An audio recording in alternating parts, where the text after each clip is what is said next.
Hello and welcome from the A team. By special demand, we are going to bring back the show, but it is going to be on a quarterly basis. So we're going to do the 1st of January, the 1st of April, the 1st of July, and the 1st of October, and give you some idea of what we can expect in each of those 3-month slots. But first of all, being in Wales as we are, and being right at the start of 2023, we need to say Happy New Year to you in Welsh. Blwyddyn Newydd Da. I think that was absolutely brilliant. Thank you. In the comments, if you're Welsh, let me know how I did. That was absolutely fantastic. Well, thank you so much for joining us. So much has been going on for us. We've had builders here for weeks on end. And so that's made it, a little bit difficult to do some of the things we were doing before. But we just felt it would be lovely to reconnect with all the fantastic people that had worked with us since the start of COVID, when we did the daily show, then the weekly show. But just juggling it all each week just became a little bit overwhelming. So I'm going to start off by giving you a bit of an outline of what we're going to offer today. So Elisa is going to give you 4 cards for the quarter, one for each month of January, February and March, but also a significant card for the overall feel that we can expect during that period of time. We're also bringing back the cookie jar. So here it is, and we've got some fresh words that we put on some brightly coloured paper there, and so we will be picking one of those out like the old days. Now, in terms of the astrology, just to give you a little bit of a flavour how things work, we have at the turn of each year a solar return. So that's where the planets are all interacting with one another on the 1st of January at midnight. In my case, I always base my charts on Universal Central Time, and of course the Sun is always in the sign of Capricorn. But what makes this year particularly powerful is that Venus and Pluto in Capricorn were in a very close embrace, which became exact in the early hours of January the 1st. But also Mercury was in retrograde as we come into this new year, and is going to be going throughout 2023 4 retrogrades, and they're all going to be Earth, apart from the final week of the year, when the final retrograde, which begins in Capricorn, sees the retrograde go into the fire sign of Sagittarius. So what does that mean? I think going into the new year, we're all aware that there's been a big alteration in the financial landscape.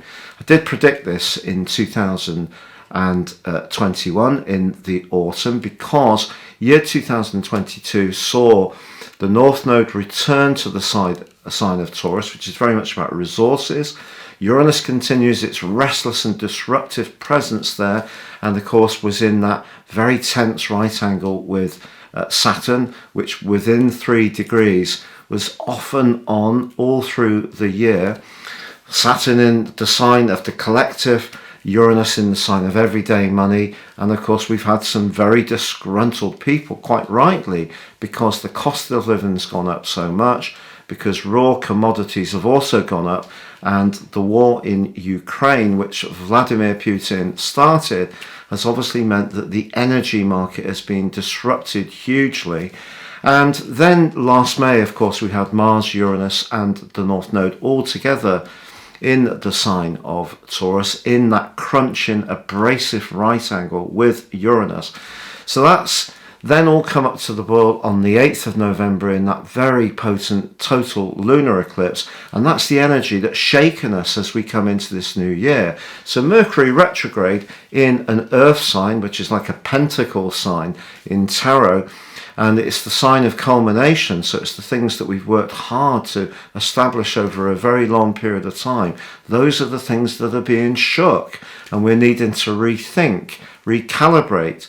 Fortunately, the Sun this week is forging a very enterprising link with Uranus. So we will need to learn to look at things differently, to treasure the value of what we consume, whether it is water, whether it is gas, whether it is our money on more luxurious items. We need to become much more mindful of the worth of those things. And Mercury retrograde is going to push us to do that. But as I say, it is in earth signs throughout this year, apart from that last week. So I think we're in for a big year of resetting our mentality towards resources.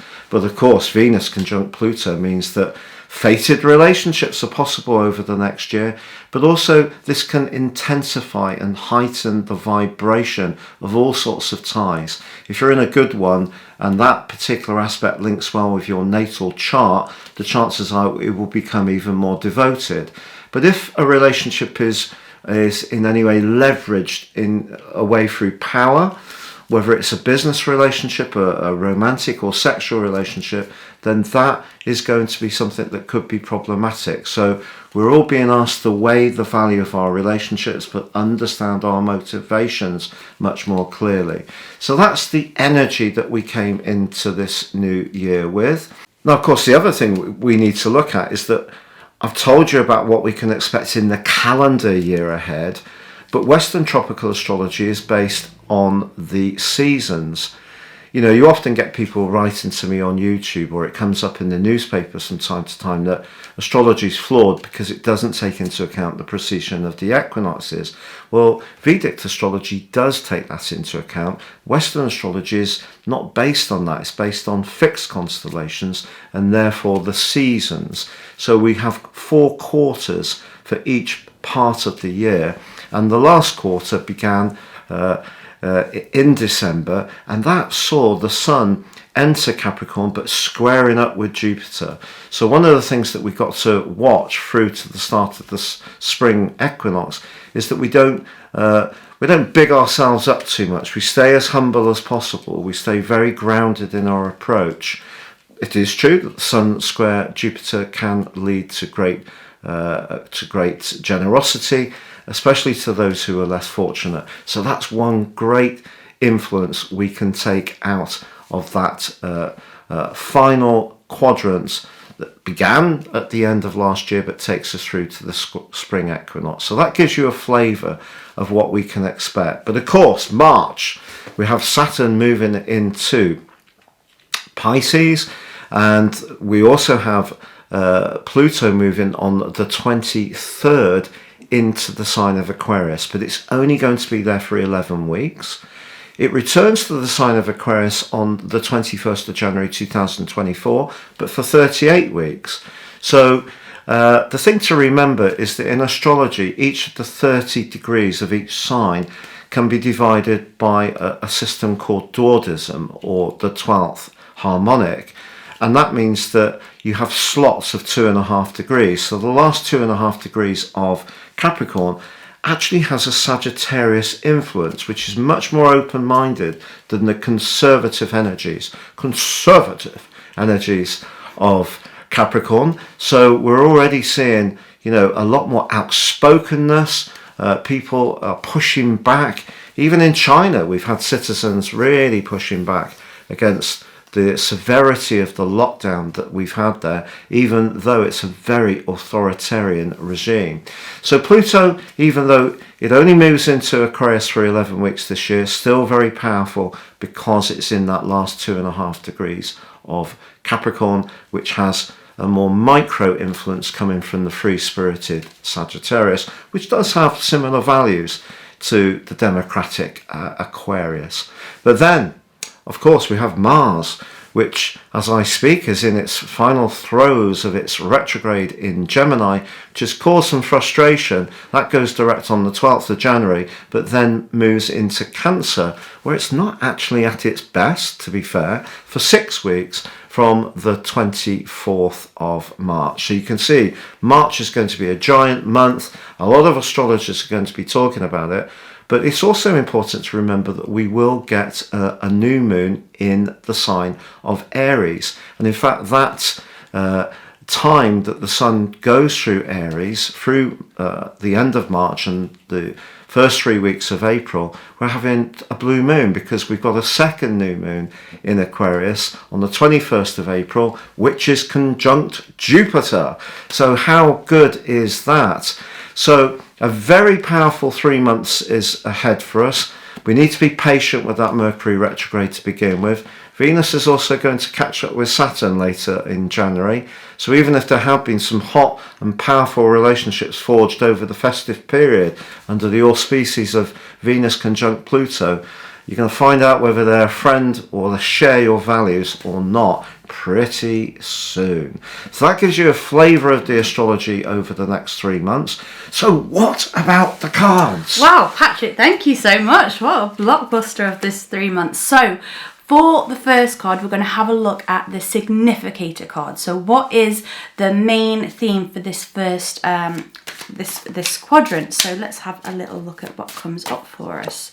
Oh, okay. Whoa. We have the Ace of Swords. This is all about initiation, initiative, new business ideas, fresh new sparks of thinking. So it might not be that we're implementing everything, straight away for the first 3 months, but we're definitely coming up with ideas, maybe writing a business plan, maybe chatting to some friends about what we want the next year to hold for us. So this is really a lot about new beginnings. The Ace of Swords is very much about a fresh new start.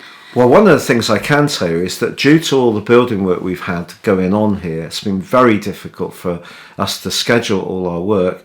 But Alyssa is bringing back her tarot readings. Yay. And so those are due to start for the February period. So watch out for those in the next couple of weeks. Yeah, I'd be so honoured if you would join me for those. And there's also going to be, she's going to do some shorts on tarot as well, which is going to be really, really exciting. So watch out for those. If you've yet to subscribe to our channel, we'd be honoured if you did join us. We've also got now 29 million views on the channel. And so if you are one of the people who has watched this in the past, we're so grateful for all that support and all the kind comments. And I think, we really do try hard to interact with everyone, which I don't think is something that everybody does. And we really do try to be as inclusive as possible. We thought that was one of the big things with COVID. A lot of people were very detached and remote and isolated. And that's why we started the show in the first place. Yeah. Now, just briefly on COVID, what's the latest news? Well, unfortunately, and it's rather karmic, I think many of us would agree that virus was propagated in a lab. It's not to do with a country as such, because many of the citizens of that country would have no access or influence over the decision to use those kind of approaches to developing biological weapons, basically. China, I feel, is in for a very, very rocky time. We have seen a lot of social unrest there, so why should that be? Well, I'm going to do a special on China. Watch out for that. It's coming soon. But essentially, when China began in 1949, its ascendant was around about 1 degree Aquarius, and also its moon about 2 degrees Aquarius. But Mars and Pluto were conjunct in their 7th house. That's that warlike, rather defensive stance, and that's been opposed by Saturn recently. But also Mercury conjunct Neptune. That's the kind of, the control of the media, the distortion of the message. But I think that Pluto joining up with that ascendant and also that moon position, and I should just say also the secondary progressed Jupiter, that is not good for them in terms of the growth of COVID. So what we've got to hope this time is that governments are much quicker in imposing restrictions, not necessarily on the freedom of movement of people, but just, taking the time to have proper structures in place to check people in a thorough and safe way. So it's safe for them to travel and it's safe for them to visit different countries, and that will help to maintain the spread of COVID. But of course, there could be new variants. And unfortunately for the people of China, I feel it's going to be brutal there this year. But that's an unfortunate and karmic fact that it probably generated from a lab there. And because of the nature of Pluto, which unlocks dark secrets around power and things that have been working at a subterranean level, those rather sinister energies could come back in a karmic but not very pleasant way to the citizens of China, who they themselves do not deserve that outcome for sure. Right, bit heavy. So that's fascinating with the Ace of Swords then. New beginnings, fresh ideas, keeping things sharp. So what's the card for January? So for January, let's see what energy is going to be. Oh, okay, we have the Tower. Oh, fear not. Okay, word. It's a difficult card, it's a challenging card. But the thing about tarot is it shows us all walks of life. It's not just about the things that are, easy for us. So the Tower is more challenging. It can mean sudden changes, sudden events that change our reality. So this doesn't always have to be a negative thing though. There are people who have, won the lottery and pulled the tarot card. It's about our life changing in a big way. And life does need to change. We do need Yes. to readjust. This is so true. So if, this can be wonderful things like a new member of the family, or, a wedding celebration, or bringing people together, a big event that's life-changing but joyous. It can also mean that people leave our lives that are not, sounds ruthless, but serving our greatest good, not helping us, and we're not Perhaps appreciating the help we've given them. This is right. So we're just Lack of sifting respectfulness. through relationships, sifting through what's good for us and what's not. So the month of January is very much about that energy. And with Venus going conjunct Saturn, the area that's obvious is that if there's no long-term future in a relationship, or we don't have the same values, or a friend has disappointed us, because Aquarius is very much about the collective. But maybe it is also that Chinese situation is beginning to really work up a head of steam. Mm-hmm. So what's the card for? So for February, drum roll. Okay, lovely card. We have the Knight of Cups coming in strong for the month of February. So knights generally represent messages, and cups are about our emotions. Quick messages, very poetic messages with the Knight of Cups. If this represents a person in our lives, it could be someone who's a very smooth talking person, says all the right things, but we just need to make sure that whether this is a relationship, friendship, business relationship, that their actions really do tie up with what they're saying. So they're saying all the right things, just let's make sure that they mean the right things. So watch the more superficial veneer. This is right. And if it doesn't represent a person in our lives, it represents a situation that means that we're going to be getting messages about our emotions. This could be psychic messages, using our intuition, thinking about what we want for our futures. This could be talking amongst friends about coming up with a great new idea, following on from that Ace of Swords energy for the whole of this period. So yes, messages and emotions are big for February. Okay. And for March, that blockbuster astrological month, we have the Five of Wands. Whoa. Another bit of a challenging card, but this is a pip card. So pip cards generally represent smaller things in our lives. If we pull the Five of Wands, it usually means that we're going to have a few disagreements with our friends, family, or siblings. There could be a butting of heads. But the great thing about this is they're using batons to have a little play fight, really. They're not using swords. This isn't going to be damage that is going to be irreparable. But it does mean that if we need to speak our minds about something that's been niggling us, we must do that, but we've got to be prepared that we may get some things pointed back at us about our own behaviours. So what comes for me with the collection of the astrology and the tarot, the Ace of Swords is saying, along with Mercury's retrograde, in the very business-like worldly sign of Capricorn, is that we need to use our dry intellect to try to deal with the pressure of these incredibly fast changing developments in the wider world. And then, yes, it can be unsettling with the tower, but there can still be good news. And then maybe we have to battle for our ideas, but maybe our ideas are really good ideas. Maybe we need to push back worth against fighting for. exactly, the unfairness, for example, that is manifesting in society. And we've got, a lot of big business and big government and big financiers that have had an awful lot of power. Have they been using that power wisely? The argument is not. So as citizens, we may need to be a little more outspoken to assert our own boundaries, but use the dryness of that Ace of Swords. Oh, perfectly put. Okay, so if you would like a one-to-one with Alyssa, she has been doing some. Some people have still been coming through, despite having people here. It's not been easy for her, but please see the link below if you would like a live one-to-one with her. Now we've got the cookie jar, so there they are.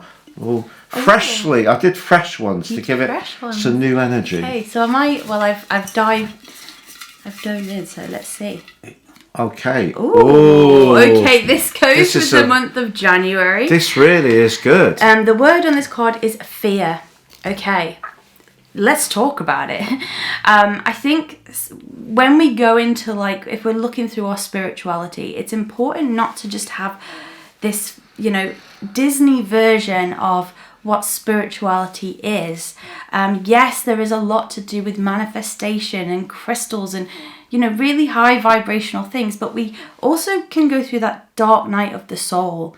And fear really is that part of our ego, or it can be, that stops us moving forward. So trying something new, we can get a sense of fear or dread about it. And that's really just a very primal way, isn't it, of protecting ourselves. Or if you haven't got enough money to pay the electricity bill. It's a very real fear. It's a very real fear. And so really just sort of, I think, sifting through what fears are, very real and immediate need to be looked at, and what fears are more our own fears holding us back from moving forward. Yeah, maybe a fear of the future, an anticipatory fear, or fear that we're not good enough, or fear that people don't like us. And some of these things we can have a bit more control over our thinking, whereas, obviously, if we ran out in the middle of a road, a motorway, we'd be right to be absolutely scared to death, because cars are pinging past at whatever miles per hour. That would be a completely legitimate experience to experience fear. Yes. So the fear we can work on is perhaps where our conditioning that perhaps was put into us when we were children can be, in some ways, we can rethink that, and that's where the Ace of Swords could be such a great help. And maybe the Tower is actually coming to terms with some of the things that just don't work, we haven't felt have worked within us, but actually going through the sense of loss and grieving in a positive way, because that frees up energy to bring in new experiences, that new start that Ace of Swords speaks of. And just to know that feeling of fear, it's universal. It's universal. Part of the human experience. Everybody at some point will have felt that, obviously to different extremes. But to not sort of put ourselves down if we're feeling fearful. We wouldn't say to somebody, oh, look at you feeling happy, and have judgment about that. So we shouldn't really have the same judgment on what we deem negative emotions. They're all part of this painting of life. Yeah, that's beautiful. It's so lovely to be back. Yeah. And I feel I've got a lot more energy for it because, obviously doing it every single week and every single day that we did it through COVID when the news reports were so grim. And it's been the last year really tough with what's been going on in the Ukraine. It's so awful to see so much suffering. And, our emotional desire to keep going with the weekly show was very strong, but the body became unwilling, to be honest. But great to be back. So we hope this formula is something you will like. So we'll see you every 13 weeks. And just to say, if you've yet to get your year 2023 personal horoscope based on your unique birth data, if you do give me 3 pieces of birth data of time, date and place of birth, you can get your forecast for the next year. You'll get a full 12 months from the time of the order into the start of 24, but also my life roadmap report, which helps you to understand some of the deeper patterns that have gone on in your situation over a long period of time. How you can work on those, but also seize your talents more firmly. And in that special package, it's 30% off, we're also sending out a PDF of your general zodiac forecast written for the year, along with Chinese and also Indian. That's all in the package. It comes in your email. Please see the link below. And lastly, if you would like to have a one-to-one with me, please also see the link below. Whether you don't know your time of birth, I can help you with the rectification, or you want to know how your situation's evolved since you were born through progressed astrology, or you're interested in perfections, or you have a particular house system that you're more comfortable working with. I don't impose on people what I want. I work with them on what they need and require. So a pleasure to help if I can. But from us both, the A team, it is Goodbye from him. and it's goodbye from her. Goodbye.